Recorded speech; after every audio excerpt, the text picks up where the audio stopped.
Have you ever felt uncomfortable with your body? You look in the mirror and it's not where you want your body to be or how you want to look? Or have you gone to the physician and you've been suffering with all sorts of little ailments and you get just thrown a pill and you don't feel like it's solving your problem? Well, then this episode is good for you.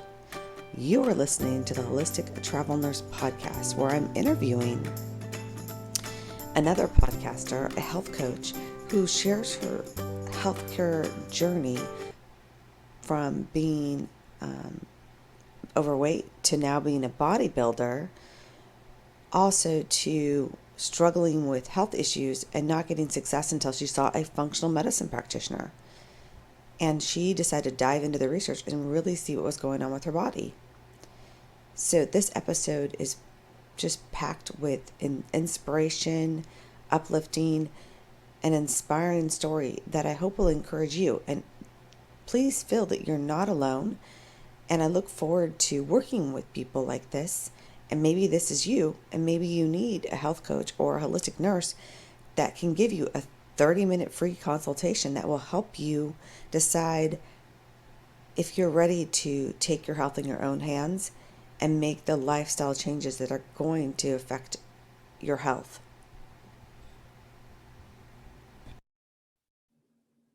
Good morning or good afternoon, as you see if you're watching this, I'm in my pajamas.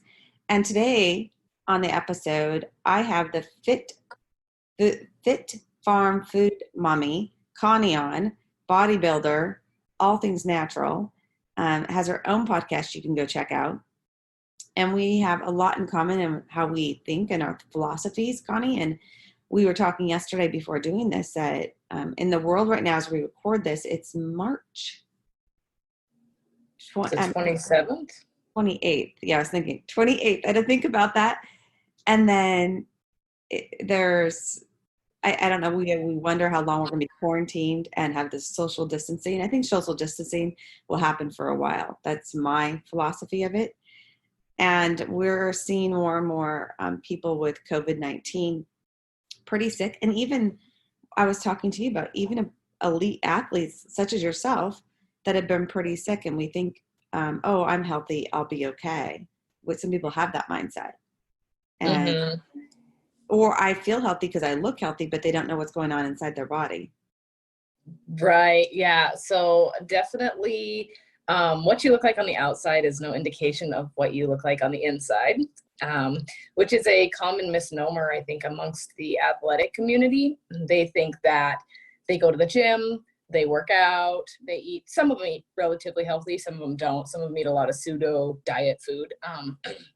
And so they think that because they are strong and fit, that they are basically in the clear for this, which is, in my opinion, my uneducated opinion, I'm not a doctor of any kind, but it is actually incorrect though. I think that especially athletes that are training constantly and putting their body through a lot of stress are probably suffering from some underlying inflammation that they don't know about. And along with that, this virus seems to love that. So I think that's why we're seeing a lot of like the NBA players right now are extremely sick. And so just because you're healthy and fit doesn't necessarily mean you're in the clear. Yeah, exactly. I'm in my pajamas right now, and I think one thing we could talk about that people don't get, that one of the best things for your immune system is rest. And God put us on a timeout, so yeah. Well, and so that's another thing that I was reading, and it was showing the impact melatonin has on people that are getting sick. And so that's why the ages that so young people are not getting sick, and then the older people are, because as you age, you have a decrease in melatonin as well. So and rest is heavily linked to going out and clearing out all of that inflammation in your body and repairing things. And a lot of people aren't getting enough. I mean, 5 to 6 hours of sleep is not enough. And that's about the average that most people are getting. So rest is definitely important. And if you're doing a quarantine thing like us, then, maybe take that as an opportunity to recover. Yeah, absolutely. I think people don't, when life gets on this whole cycle of, we've been on this fast-paced thing, especially in the US. We just live a fast-paced lifestyle that we don't take the time to rest and Mhm. put sleep as a priority and self-care. In this day and age, I think it's what our self-care is, our really our healthcare model. I mean, I have an episode that was before with two nurses, and we were talking about viruses compared to bacteria, and it's like having your good self-well habits are so crucial in this time. And then you've done that in your life, especially now too. You said you've had an autoimmune issue, so you're high at risk too, just because of your autoimmune issue. Yeah, big time, because I'm already struggling with high inflammatory markers. And then this disease seems to like that. This virus seems to like that. So, I have to be really careful with myself, because I think that I'm probably a little bit susceptible just because of that. And that being said, like 70% of our immune system starts in our gut. And there are so many people eating the standard American diet, struggling with extreme digestive problems, right? So we have people that are pounding, for example, like omeprazole and Prilosec and Tums, constant acid blockers and things. And what they don't realize is that's actually a red flag right there, saying that they're actually killing the acid that they do have, when the stomach acid is the reason, the lack thereof of stomach acid is the reason that they are struggling with their digestion in the first place. So I think that in America, we're so ready to just throw a pill at something rather than actually looking at the actual root cause of it. And especially now, like, I mean, I posted something a while back on social media about energy drinks, and boy, I caught fire from the, because I'm in the fitness community too, about that. And everyone's like, well, prove that they're bad for you. And I was like, okay, well, they are wreak havoc on your digestion and your adrenals. I mean, people are pounding these things, right? And it's already proven that stimulants aren't really good for your HPA axis. So there's one thing right there, one strike against them. And then you add these energy drinks in that are sugar free, and they're full of sucralose and all sorts of other gut damaging ingredients. And they're like, well, I feel fine and I drink it all the time. So there. And that's where I was thinking, okay, well, we have all these people that are like, oh, I feel fine and I eat this all the time. But then on the flip side, they're like, oh, I'm so bloated today. Or, I have the worst gas. And oh, I see this a lot in my community, is they're like, well, I'm a bodybuilder and I eat a lot of protein, and that's why I have the protein farts. Well, I eat a ton of protein and I have almost zero gas. And, for some people that might be a TMI, but not, being an extremely flatulent person, that means there's something going on, something underlying. You have something fermenting in your stomach, or something that's not properly digesting. And that is a red flag right there. So, 60 to 70% of your immune system starts in your gut. And a lot of people completely bypass that area of their body and they abuse it. They're eating tons of sugar and garbage. So that's definitely a place to start. And especially with this virus that's going around now, this COVID-19, everything is saying to cut back your sugar consumption because it makes you more susceptible. I know.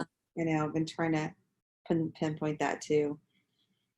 My daughter. And it's funny because I had this conversation yesterday with somebody else, and I was like, well, did you even know that these certain foods, because she's like, why is gluten bad? I'm like, oh, let me tell you, friend, why gluten is bad for you.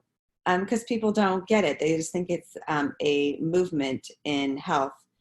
But I'm like, there's so much more to it. It's like, I go, well, there's so much in wheat, just there is in beans, because there can be issues with beans when it comes to absorption of nutrients. Mm-hmm. You need all the nutrients. And if you are lacking, if we just look at your blood work and you're lacking and you're low in the vitamin D, you're low in magnesium, you're low in calcium, those are really crucial for just your immune function, just crucial Mm-hmm. function. And there is a huge population of people walking around that are just low in those nutrients. Hmm. And it's Well, yeah. oh, go ahead. No, yeah. Well, and then the other thing is just stress in general, right, is extremely inflammatory. And that's where I have a big pitfall myself as an athlete, because with my autoimmune disease, I can control pretty much everything, right? And I used to get so frustrated because I would be like, well, what the heck? I ate perfect yesterday, but I woke up this day in a flare, which, I kept going, okay, well, I guess I can't have this or I can't have that now. And, what's going to be left? But then I took a step back and I was like, well, wait a minute. I trained super hard yesterday, and okay, I put my body under a lot of stress. And that's when I started noticing that no matter how perfect my diet is, by training the way I do, I put my body under a lot of stress, which also negatively impacts my autoimmune disease. So I've had to learn to take a step back and train a little differently. And it makes it a little better, but it's still a huge factor in my overall inflammation that I have, and I can physically see it. There'll be mornings when I'll wake up and my eyes will be like so puffy that I look like a puffer fish. It's crazy, and I'll be like, "Whoa, I overdid it on something," or say I accidentally get gluten. I'm very careful about not consuming gluten, as it is very, very bad for me. It negatively affects me, makes my skin absolutely crawl. Actually, if I get gluten, I'm pretty much in so much pain I can't get out of bed the next day. It's really horrible. And so I'll wake up in the morning if that happens to me, and I will just be completely, like, almost my eyes almost completely swollen shut. And that happens if I overstress my body or I overtrain too. It's not just contributed to food, but just not to the extent that gluten has. Yeah, exactly. And so tell me, you've had to figure out this kind of the long way when you find your autoimmune, and you were blessed to have a functional medicine practitioner work with you, and you just dove in to your health, and that's how you kind of took your health in your own hands and balancing and making the most, feeling the most in spite of still having an autoimmune issue. Yeah, it's actually kind of interesting because probably about 8 years ago now, I was having all sorts of problems. Like, first of all, I was uncontrollably gaining weight, and I've always been athletic, not the more the non-traditional athletics. So my dad used to be a professional enduro racer for dirt bikes. And so I was raised racing motocross and cross country and stuff. And then I was also raised on a farm, and we did a lot of rodeo. And so I always excelled at those sports. And I raced motocross up until 2011. Um, and during those times, I was always in pretty good shape. I mean, we spent a lot of time doing lots of cardio, lots of bicycling on our days that we weren't practicing at the track. And racing motocross is a pretty intense, it's a full body workout. And so anyways, I've always been in really good shape. But back in, after my second child, it was about 2013, 2014. I started, well, it was actually before I even got pregnant with her. I started having all these problems and gaining weight, more than I should have been. And for being as active as I am and constantly out on horses and gardening and doing all this stuff, I should not have been gaining the weight the way I was.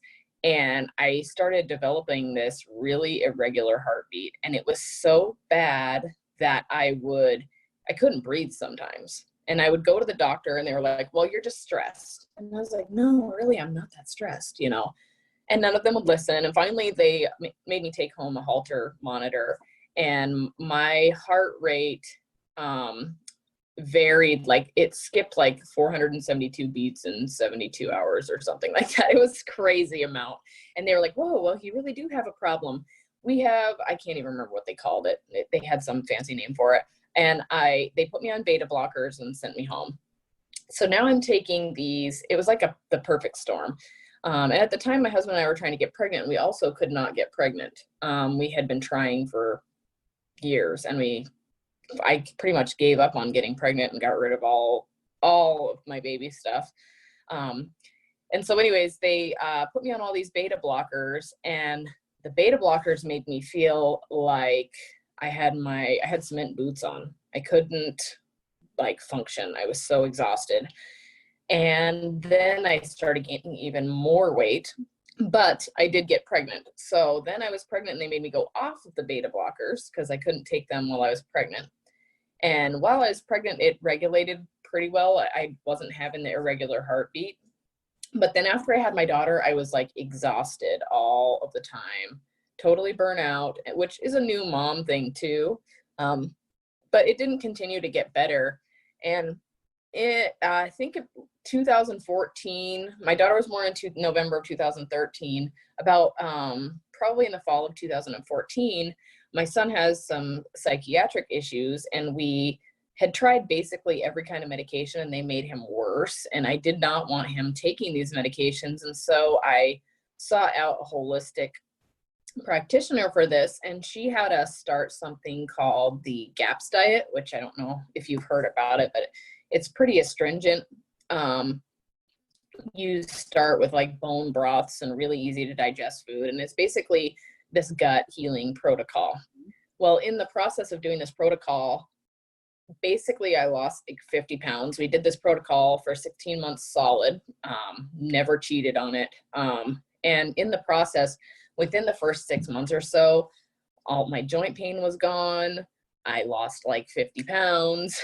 I started feeling like $1,000,000, and it was like, holy cow, I obviously had something going on. Well, at that time I didn't know about my autoimmune just yet. So I would do really great as long as I stayed on a perfect GAPS protocol.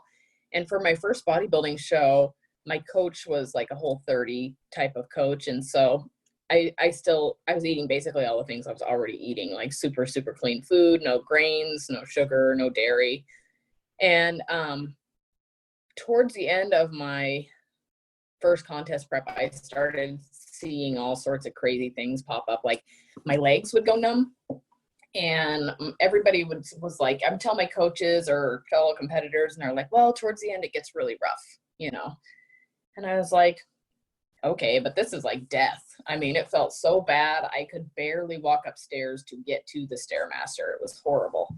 And then my blood sugar started tanking. It would tank down into like the mid 50s probably. And I would feel like horrible.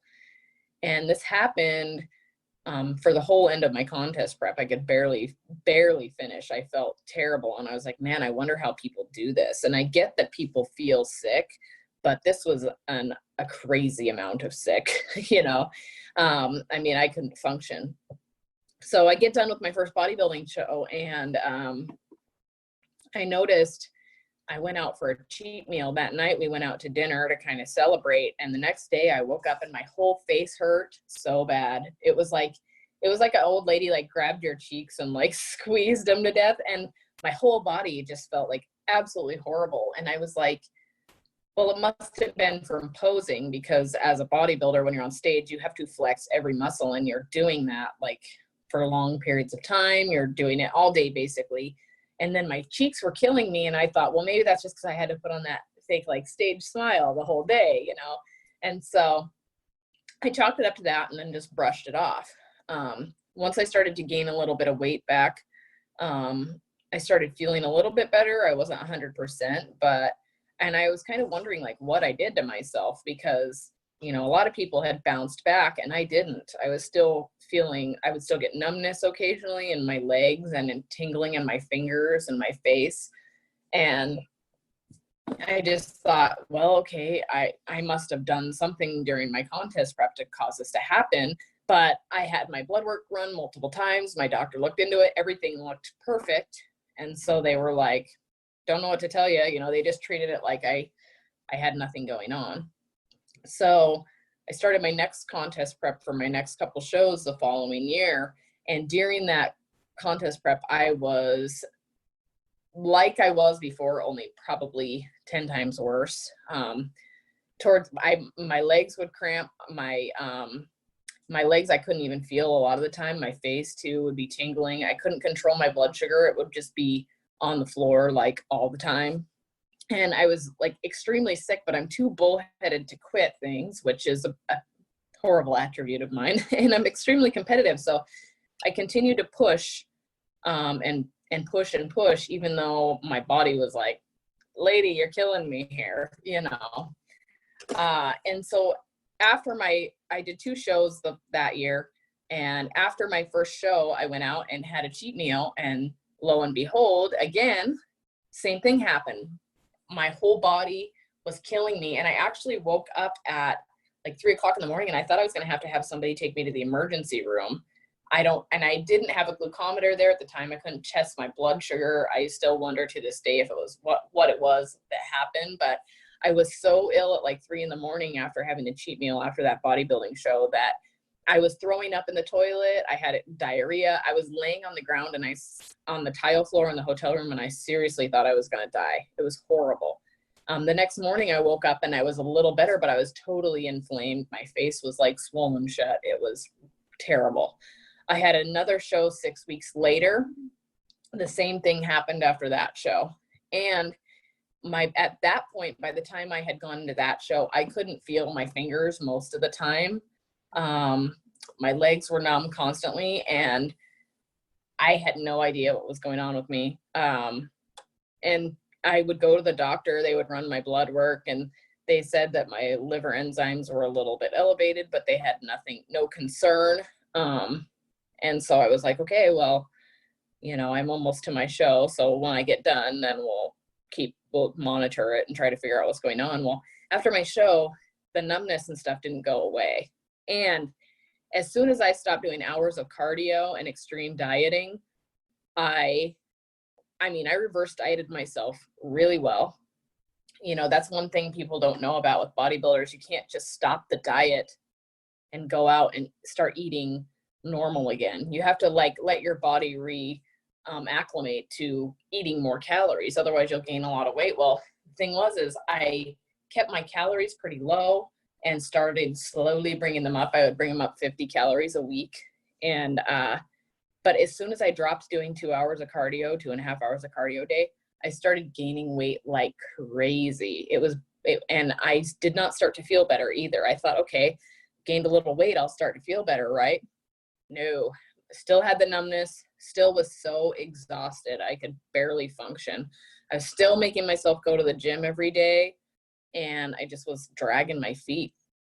And at that point, I was like, I got to start figuring something out. And so I found a functional medicine practitioner, and I went to her, and she did my blood work and had me come back in. And I told her about, she is a former bodybuilder, and that's part of the reason I reached out to her, because she knows what we put ourselves through, whereas a lot of medical providers just blame what's going on your training. They don't look past that. And so I told her what was going on, and she's like, well, it was definitely a mistake doing that much cardio on that little of calories, which I was aware of, but I am also extremely competitive, and I didn't listen to my body when it came to that. And I didn't listen to the little voice in the back of my head either. I just followed what my coach said to do, right? And I knew it was wrong, but I also knew I was paying a professional to do my diets and my workout and all that. And so I should stop second guessing myself and just listen to them. So I did. And she kept promising me. She was kind of like she was definitely a con artist because she had me convinced that if I did exactly what she said, that I would win, and on days when I was like, man, my body is done. I need to take a break. I need to have a refeed or do something. And I was going to do it for myself and just not listen to her. My husband was like, yeah, but you did pay her and she knows what she's doing. And so it was like this constant, like, devil angel on the shoulder thing where you're like, I know what I should do, but I'm, and so it was a hard decision, but I just decided I'm paying this woman, I'm going to listen to her. Just because you're paying someone doesn't mean they're right, by the way. So anyway, I found this functional practitioner. She ran all of my blood work. And when I got my blood work back, she's like, so everything actually, I'm surprised, looks pretty good. She's like, my hormones were on the floor. I had complete HPA axis dysfunction from stressing my body so bad for so long. And then she's like, also, you have Hashimoto's. And I was like, oh, she's like, your thyroid is not functioning at all right now. And I was like, okay, well, this makes a little bit of sense, because that makes sense why I gain weight so easily, why I'm so exhausted all the time. I mean, this is beyond exhaustion. This is like you have a hard time walking across your lawn exhaustion, you know? And then me as a bullheaded athlete, still going in and taking out these huge workouts at the gym. And so she got me on some medications. We pulled every stimulant out of my diet, which I was taking a lot because I was taking fat burners, which I knew was also wrong, but I was struggling to lose weight, right? Because here I had a non-functioning thyroid, didn't know it. I'm trying to get super lean for a bodybuilding show, not seeing results despite the fact I'm doing hours of cardio, eating hardly any calories and still not losing weight. Now, at one point, your body is going to totally retaliate anyways, right? And it's just going to stop losing, which I had the feeling that that was what was part of what was happening. But also at some point I should have started to lose, and I wasn't. So we just started throwing everything in the book at it, including some pretty intense fat burners. And yeah, I was constantly drinking coffee, and because I just couldn't function. I was so exhausted. And then pre-workouts with tons of caffeine. Granted, my pre-workouts that I take, I'm still like really super, you know, meticulous of what's in the ingredients. They were all pretty natural ones with sweetened with stevia and things. So I was being mindful of that. I didn't feel good about going for the fat burners, but I did it. And so it ended in a pretty bad situation, including, you know, if anybody out there has ever had HPA axis dysfunction, it basically is where your adrenals are like so taxed that now your body is just flatline. And so it's taken me probably a solid year to start getting some of that back. And even now it's kind of a fight. Like I don't drink any caffeine. I don't. And the crazy thing is it at this point, caffeine almost has a reverse effect on me. If I do consume caffeine, it actually just makes me feel like garbage.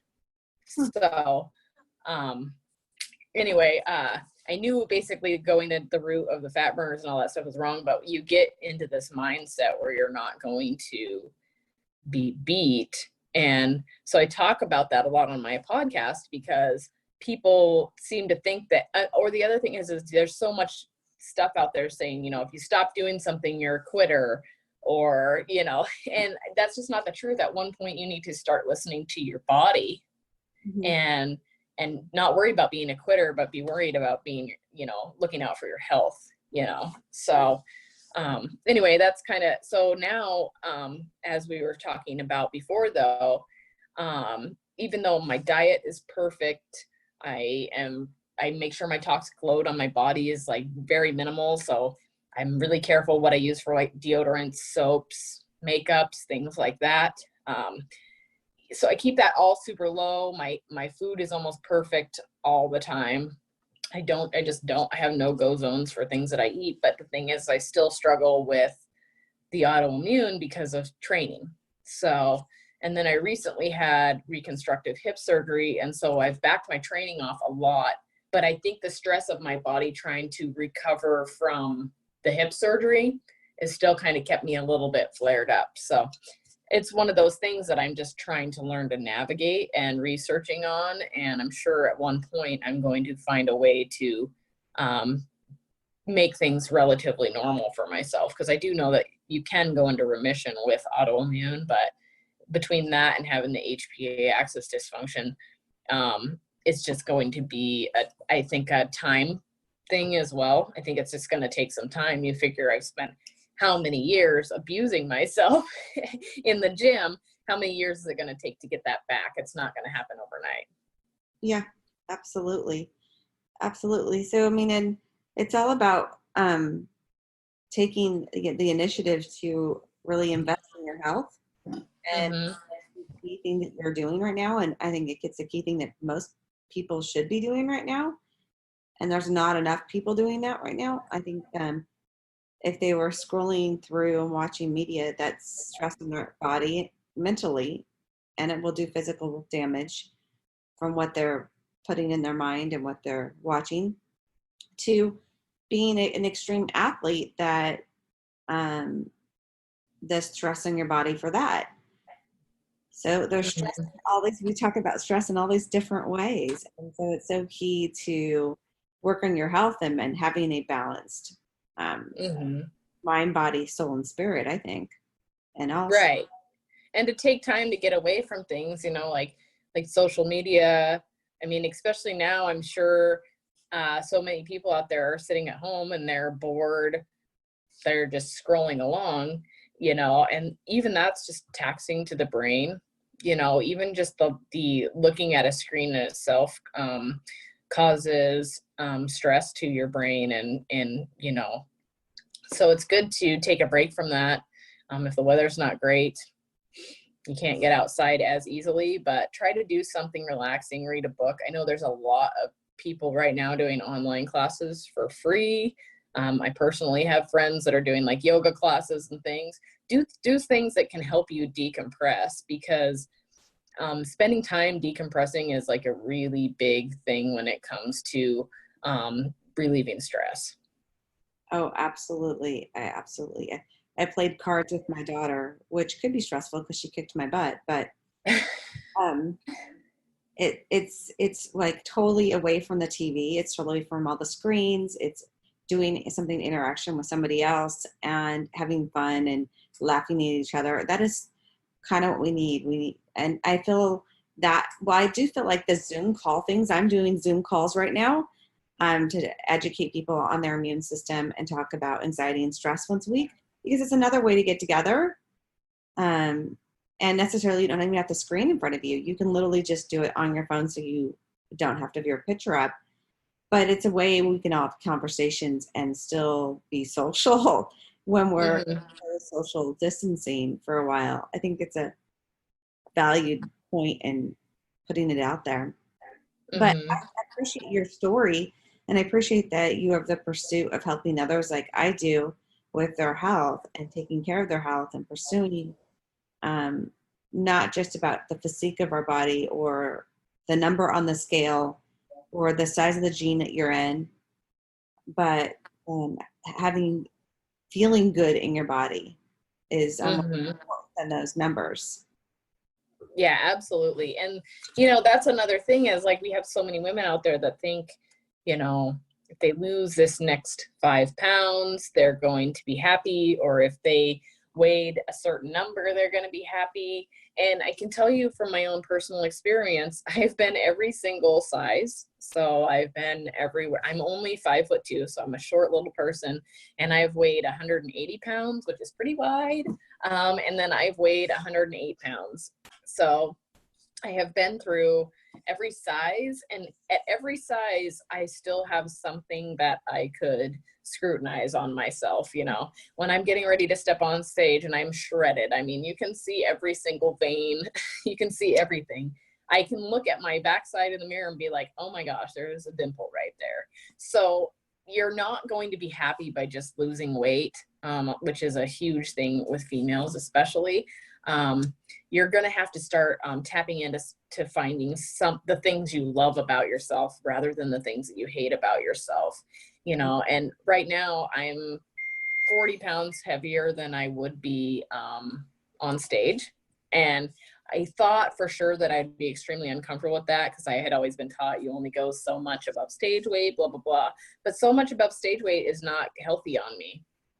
Even at 125 pounds or so, I don't feel good. So I've found that my body has this little happy spot, that little place where you put your car on the freeway and it just wants to stay at that speed. And for me, that happens to be 150 pounds. So, and I've learned to work with that. And, as long as I'm healthy and I feel great and I can walk across my lawn without feeling like a slug, then I think that's a win. Absolutely. I think that that's exactly it. To me, my daughter was telling someone about my butt. And she was like, Mom's butt used to be bigger. I'm like, it doesn't matter what size I am. I always have a boobie.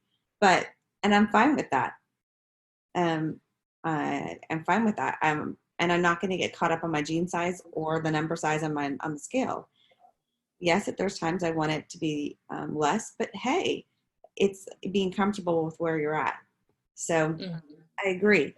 So I thank you for this, Connie. I will probably put in the show notes if people want to be on the Zoom call. If you want to be on the Zoom call, it'd be awesome too. But I think it's a great way. Also, just want to put it out there. If you know someone that is at high risk, you know someone that is a senior citizen, well, not even a senior citizen, but in their mid 60s, has some hypertension or some CHF or those things, do something for them. Go to the grocery store for them. If you can go out and you can go to the grocery store for them, do that right now. And then think about how you can support your neighbors or people in your community. Maybe you have a neighbor that you could go to the store for or do something for that they shouldn't be going out in public as much right now. Yeah, absolutely. Or each other. Yeah, absolutely. Great ideas there. Yeah. I have to think that at this time it's important to take care of those that are immune compromised, that are high risk, those that I especially think that as the elderly, I really think I love that they closed the nursing homes and very, very strict that I can't go see my 98-year-old grandma or aunt or my 94-year-old grandma right now. I'm fine with that. And I find that they're screening the workers in and out to protect our elderly. That's what we should be doing at this time. Yes, awesome. Amen to that. Yeah. So thanks for being on this podcast. Thanks for telling us your story and, sharing the same thoughts about the scale, body image, our health, and pursuing constantly, that, you have taken the time to really educate yourself on your body, that you want to pay other people. That's like what I feel like it's important to do. Right, absolutely. Helping other people has become a key thing in my life, especially because I don't want people to learn the hard way like I have. So that's why, I'm a certified personal trainer. I'm a certified nutritionist. I want to understand things so that I can help other people. And so that's my main focus. Awesome sauce. Thank you, Connie, so much. You're so welcome.